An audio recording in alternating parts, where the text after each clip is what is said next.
Yeah, let's go. I'm Jaymeer Salter, and I'm the team leader. It's Nathaniel Koe. I'm the CAD modeler. Shafa Assaf, I'm the ops specialist. And I'm ABELL, I'm the team manager.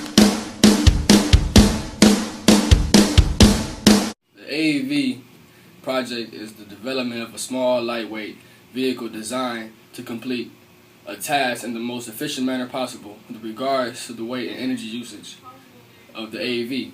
The AEV design chosen by this team completes all tasks of the required tasks in the energy efficient and precise manner, and was ultimately chosen over various lesser designs for superiority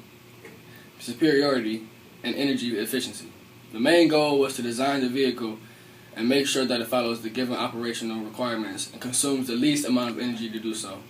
And in this next section are concept sketches and concept designs designed by the team. Thank you. These are some of the initial sketches made by the team. Due to over complexity or maybe like design issues, none of them made it to the final product. However, some of the characteristics of these sketches can be seen in the final design. The first thing we had to decide on was whether to use a push or pull system. The team had a lengthy debate on that since it was a very essential part of the design. Finally, it was concluded that we would go ahead with the pusher configuration and a double motor AV. This was the first initial design, which looked a lot similar to the sample AV given to the team. The motors were placed in the back of the vehicle on either sides of the wings so that it provides the maximum thrust. A triangular section was added in the front to provide a better aerodynamic design. The addition of this section made the AV much more stable, but it came with drawbacks. When the team did the first initial testing, the AV was so heavy that the motor sped up and had to be pushed to 60%. This design was not very energy efficient, and necessary design changes had to be made. This was the team's first biggest challenge.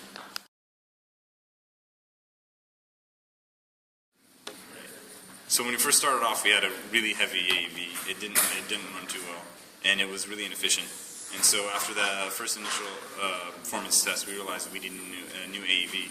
We made a shorter AEV that was designed to make it lighter, but the problem with that one was it was really back heavy. So we had the Arduino and the battery were both at the back. Using that concept, we found it was better, but not that much better. It was still really it was really inefficient, and it still needed a lot more energy to move, and it didn't cruise at all. So we did not proceed with that design.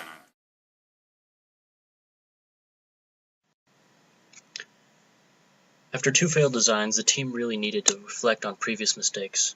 After another round of discussion, careful planning, the team made a new design. This time, every aspect of the design was carefully planned, and it was made sure that the new AV would be lighter and more balanced than the previous failed design. We learned from our previous mistakes and planned ahead, and avoided to jump to any conclusions before the proper discussion and research.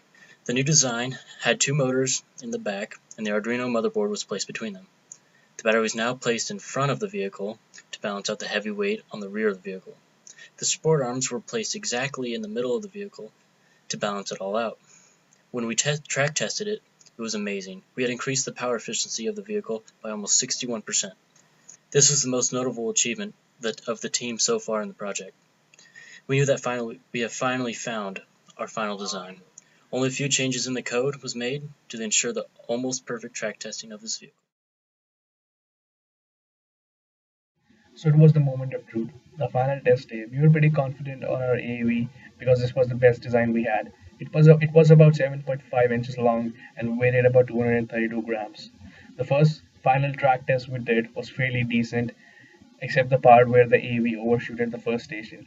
The total energy used was about 56 joules. Since we only had a few minutes remaining before the next and the final track test, the necessary design and code changes were made to accommodate the overshooting of the AEV in the first test. The second test was highly successful because the total energy consumption was about 41.23 joules, which was the lowest that we have done yet. Also, it met all the operation requirements and perfectly landed on all the markings on the track test. The final track test was pretty successful for the team, and this made this whole project really successful, and the team was happy about it.